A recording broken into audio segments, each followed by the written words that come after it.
Welcome to I Wrote That, a podcast where we bring authors and industry experts together to talk about all things books and make the journey to authorship just a little bit easier. My name is Larissa Sohan, and I am the CEO of Next Page Publishing, a hybrid publishing house where we help entrepreneurs write books to grow their businesses. In 2021, I published my first sci-fi novel, The Defender, through a hybrid publishing company. And from that experience, I learned exactly what not to do. When I joined with this very big publishing company, I was put in a system that was designed to push out thousands of books a year, and I was just a cog in the wheel. And it was heartbreaking when my first book was published and it was a flop. In that moment, I made it my mission to found a hybrid publishing company that was going to give aspiring authors the experience that they deserve. Now I'm on a mission to help aspiring authors feel like they are in control of the publishing journey and that they are supported by a team of experts who genuinely want the best for them and their books.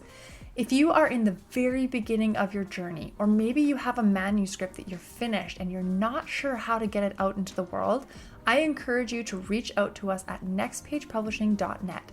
You can schedule your free discovery call and find out how our team of experts can make your journey to being a published author easy, smooth, and successful. Now, without further ado, let's get on to our next amazing guest and make your journey to authorship a little less complicated. I'm really excited to introduce this next guest, James Woosley, as he is a co-author of mine in our recent book, Get Published, Industry Experts Share Their Secret, and he is sharing his perspective from a designer's point of view. What I love about this conversation that you're about to listen to is the open and honest reflection on how service providers do it differently. So this is really for stage 4, or phase 4 of the publishing process. If you have no idea what I'm talking about the phases, I suggest you go back to episode 1 in season 2 and we break down all the different phases. So this is a phase 4 podcast where we talk about publishing and designing for your audience. This is going to be a wonderful episode to listen into. And without further ado, let's introduce James. He is classically an underachiever, which I highly doubt that, but he's constantly expanding his potential by doing something amazing and then immediately striving for more. I get that. Because he knows mind, body, and spirit all have to be stretched to a new level of possibility. Now, as a former U.S. Air Force officer, James is the author of Conquer the Entrepreneur's Kryptonite, Simple Strategic Planning for You and Your Business and Challenge Accepted, a simple strategy for living life on purpose. So he's got 2 books out there. So talk about a great resource. Now, as a book designer and publisher, James has worked on more than 200 books, including the New York Times bestselling author Dan Miller's self-described magnum opus, The Understanding Heart. Beyond serving his clients, James is a founding member of the Satsuma City School System and former president of the Alabama Association of School Boards. James is a dedicated husband to his high school sweetheart, Heather, father to Anna and Ian, and grandfather of the most beautiful baby girl in the world, Finley. Aww.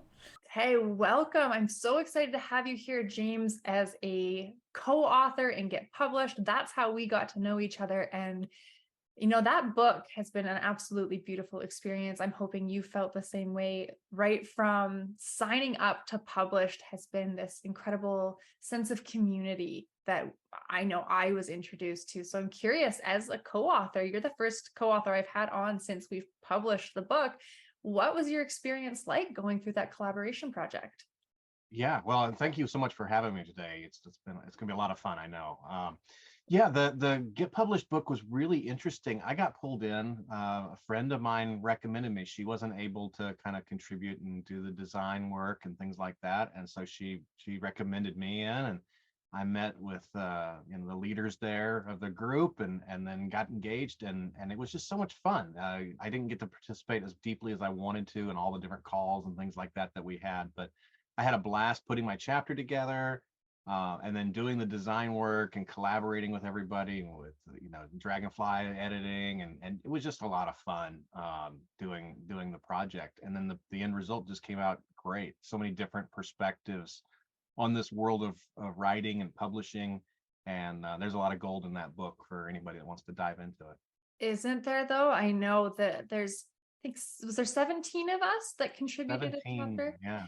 Yeah, and we're publishers, we're editors, we're designers, we are marketers, and just the breadth of information that comes together in that book from all different areas. I think there's at least 3 book coaches in there, and our strategies are so different. And that's what I love, because you probably see this too. You've served over 200 authors. So when a project comes our way that isn't a good fit for us, I'm sure you've seen it. It's so nice to have that repertoire of like, I'm not a good fit, but I have someone for you.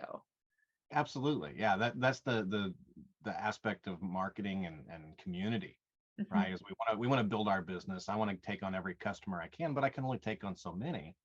And so if I can't serve somebody that needs, the timeline or the budget or whatever it might be, I can have a network of people I can tap into and do. At the same time, I can protect myself. If it's not a fit for me, I can still serve that person by making a recommendation, by pointing them in the right direction and guiding them. That's what I do in my consulting calls, for lack of a better term. Whenever I'm talking to folks about their projects, I want to equip them as much as I can, whether we end up working together or not.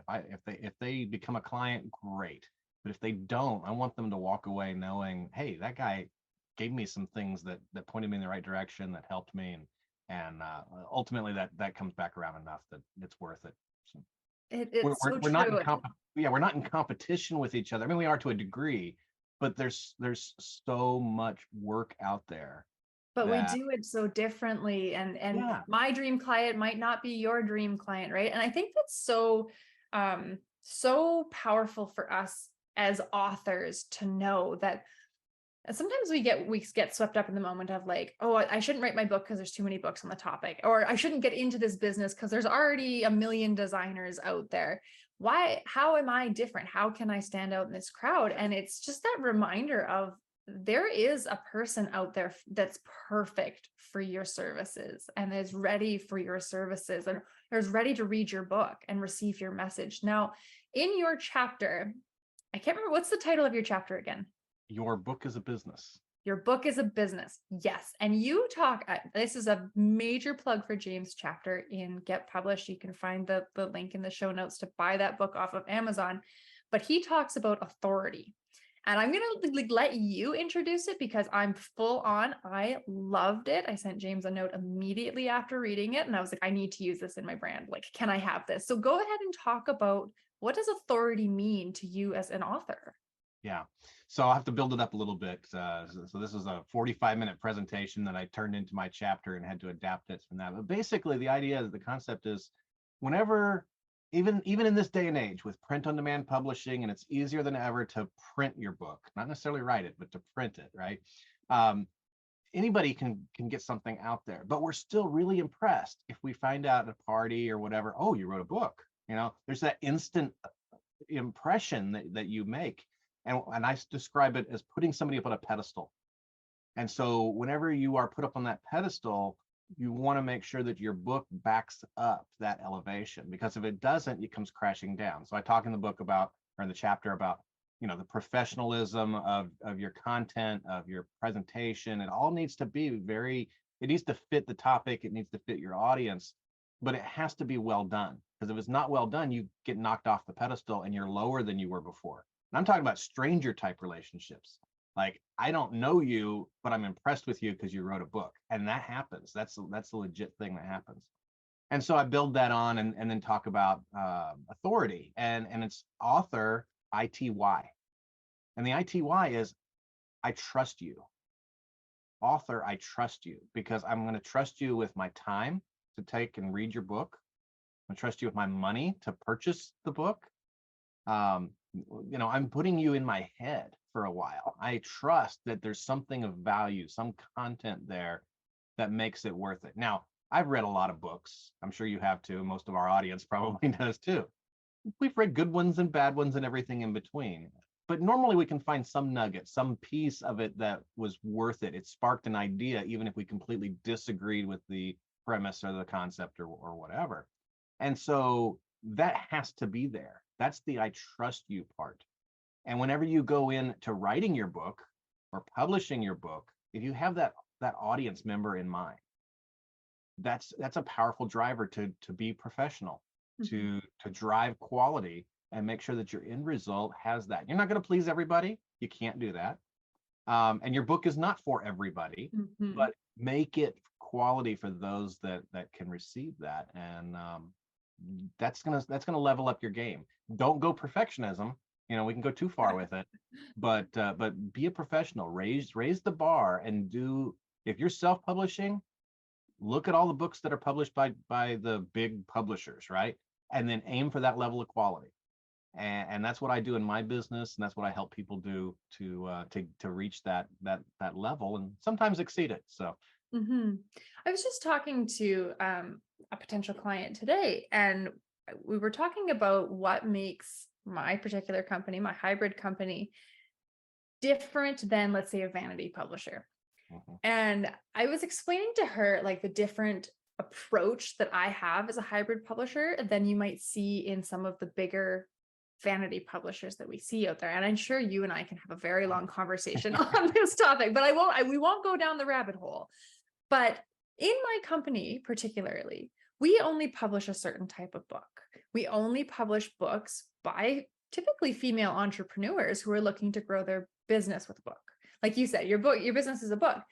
That means we don't get into genres we don't understand. We don't get into genres we don't have a comprehensive marketing strategy for. We don't step into a limelight where we just publish anything that comes our way. That's not us.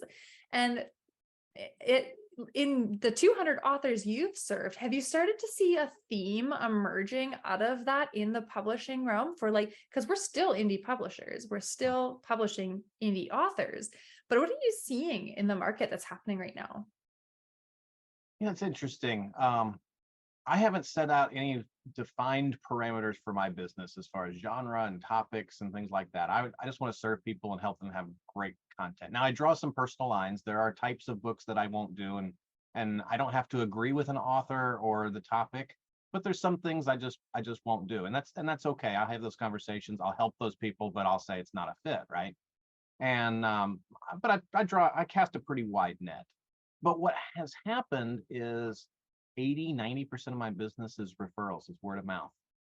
And so I tend to get some of the same types of things coming in. I get a lot of pastors and those types of books, devotionals, journals, things like that. I've done very little fiction, so I'm a nonfiction writer myself. I dream of being a fiction writer one day, but I haven't gone down that road yet.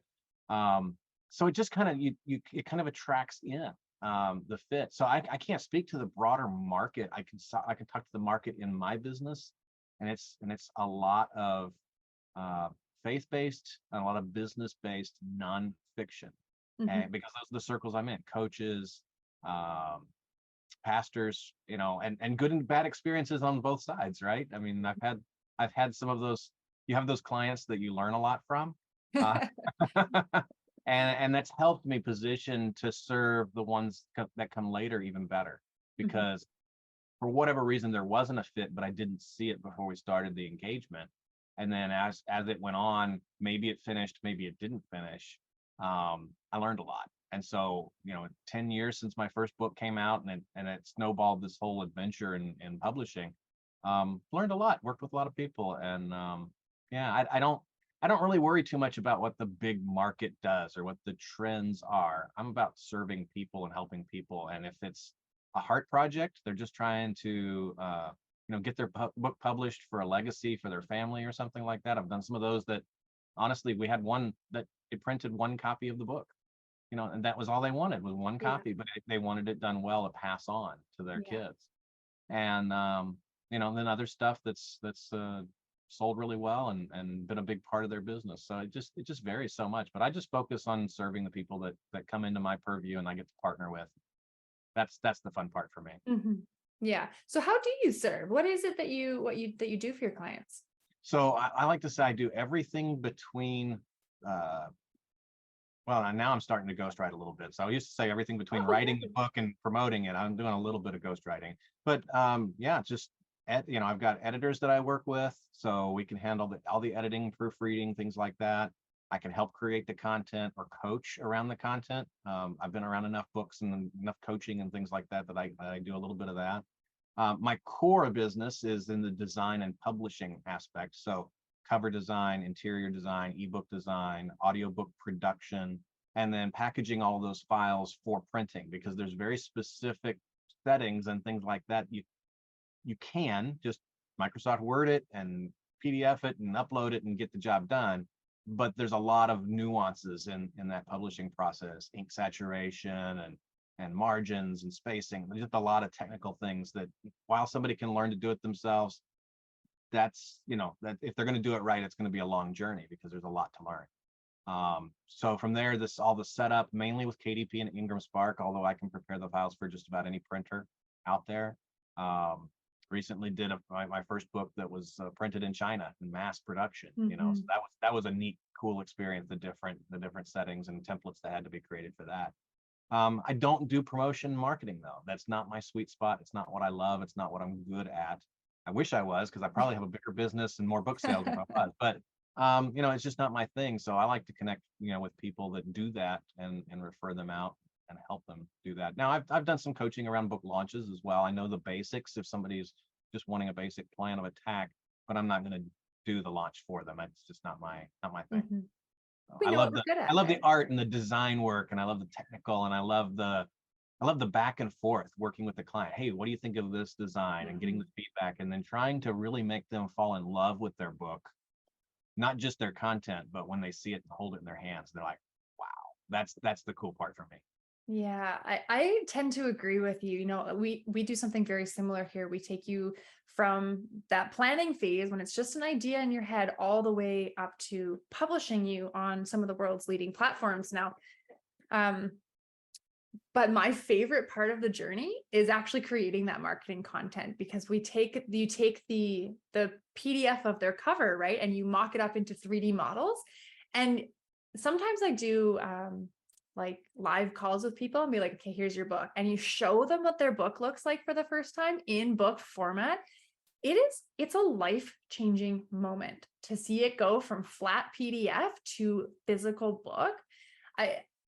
That's what gets this business for me. I was just talking about my husband. I was like, I think of all the things we do, that's my favorite moment in a book's journey, is when you see it for the first time. And it's not even like when you hold it, see it, visualize it. It's amazing. Yeah, I do the mock-ups as well, and they're people are kind of wowed when that happens. The fun part for me in that vein is when they videotape themselves opening the box for the first time, and they're pulling them out and go, Yeah. That's a really cool moment. But yeah, it's fun. I mean, and I've ventured out. I mean, I started this just because I published my own book 10 years ago, this month 10 years ago. wow. And that then people started asking for help, because my goal, I'm a perfectionist, I'm OCD, I wanted it to be perfect and just like the big publishing companies. And I did it with quality. It's not perfect, but I did it really well. And people started asking for help, friends, and it just snowballed from there and turned into a business. And so primarily I just help people get their files together and publish. So I'm a freelancer from that aspect. Venturing into some hybrid and traditional publishing though now, just trying to make that business model work in a way that's a win-win. I know and have worked with different publishers and different clients who've worked with different publishers, and sometimes those hybrids aren't a win-win. And I don't want to go down that road unless it's a win-win. So it's a challenging business, publishing, but at the end of the day, it's a lot of fun. I love books, I love design, so it's a good fit for me. Yeah, and I think it is a challenging industry because publishing, its history is not all that pretty. Traditional publishing isn't like the beautiful start to publishing. It ends up taking advantage of authors that just don't know any better. And unless you're like a big name, you can be signing over a lot. And that's hybrid publishing has started coming about more, because it is that partnership between author and publisher. It's the publisher coming in saying, okay, we work for you. You don't work for us. You work for yourself, and we work for you, and you get final say, and you're in control. And it's a beautiful relationship, but it's also fostered some of those not so beautiful companies popping up that are just in it for the money.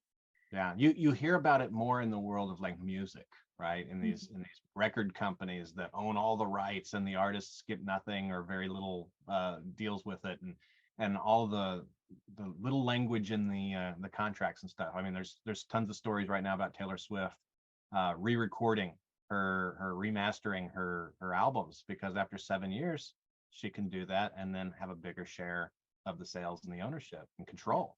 But when you're starting out, you don't have that power as an artist, whether you're a writer or a musician or whatever. So yeah, it's a big scary world. You got to get the right people, but when it works, when you find people that you can trust and you can have that mutual um, winning attitude, Yeah. that we're all going to do well in this thing and nobody's going to feel bad. um, when it works really well. It's a lot of fun. Yeah. It's beautiful. It's Yeah. absolutely beautiful what we are creating. And um, I always welcome my authors in as like a team member of Next Page Publishing. You are coming in, we are going to have a direct line to your project manager.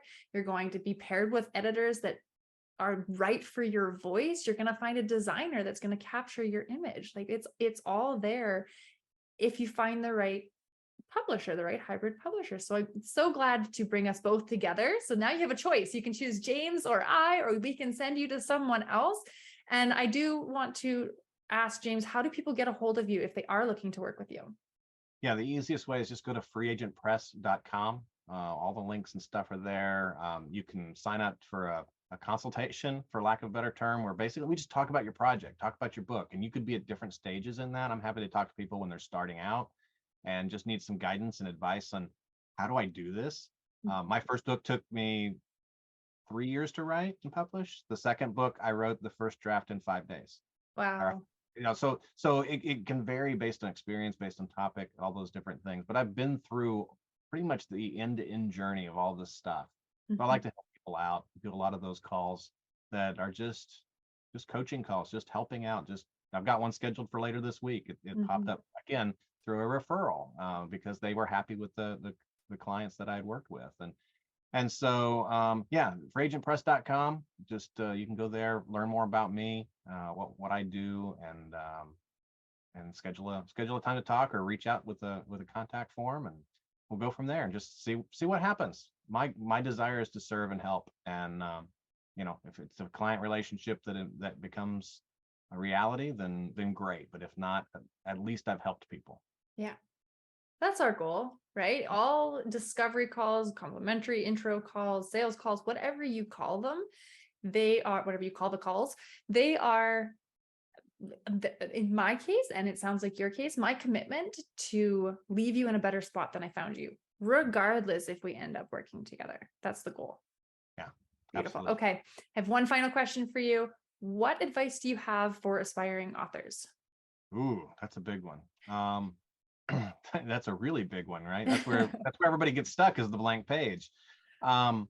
You've got to do the work, do it as well as you can. Just really dive into your topic, whatever it might be, fiction, nonfiction, doesn't matter. Do something that is going to help the reader.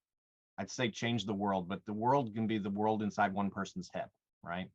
And then do that work, grind it out. It's going to come easy. It's going to come hard in different times. But ultimately, if you're a perfectionist like me, you're going to have to say it's good enough. It's done, right? As far as the first draft. But that's then where you engage. You don't just send it out into the world unedited and messy. There's place and a time for that sometimes, but you want to refine it. You want to make sure that voice is there, that the consistency is there, that the quality is there. So then find a team. You don't have to do it all yourself, but get it out there. If it sells 5 copies because your mom buys 5 copies, it's still something that you can be proud of. If it sells 5 million, call me, let me know, and we'll do something else. But there's such a need for all these different dynamic, diverse voices out there, and it can be the exact same information or message, but it can resonate differently from a different person, from their experiences. And so you, writer, your voice matters. Your voice carries weight, maybe not with everybody, but somebody out there. And as I said in my chapter, go find your weirdos. There are, the people that your book and your story or your message is going to resonate with, they're out there. You have to go find them. But when you do, it's really, really cool to find like-minded folks who share your perspective or needed your perspective, and it changes their lives. Yeah. That was a lot, but no, it's beautiful. And it's so true. Writing a book is a lot. Writing a book is a lot. It's a big commitment to yourself. It's a commitment to your future self, to your legacy building. It's a lot. And you're absolutely right. Find your weirdos. That's what I want to leave this episode with. Find your weirdos because your message is meant for them. Yeah. Wonderful. Absolutely. Thanks so much, James. Thank you so much for listening to this episode of I Wrote That. Be sure to like, follow, and subscribe to our show so you don't miss any of our upcoming guests. And if this has led you to some inspiration to want to get started on your own authorship journey, whether you just have an idea or you have a manuscript that you're ready to publish, reach out to us at nextpagepublishing.net, and we will match you up with our team of experts to make the journey simple, easy, and smooth.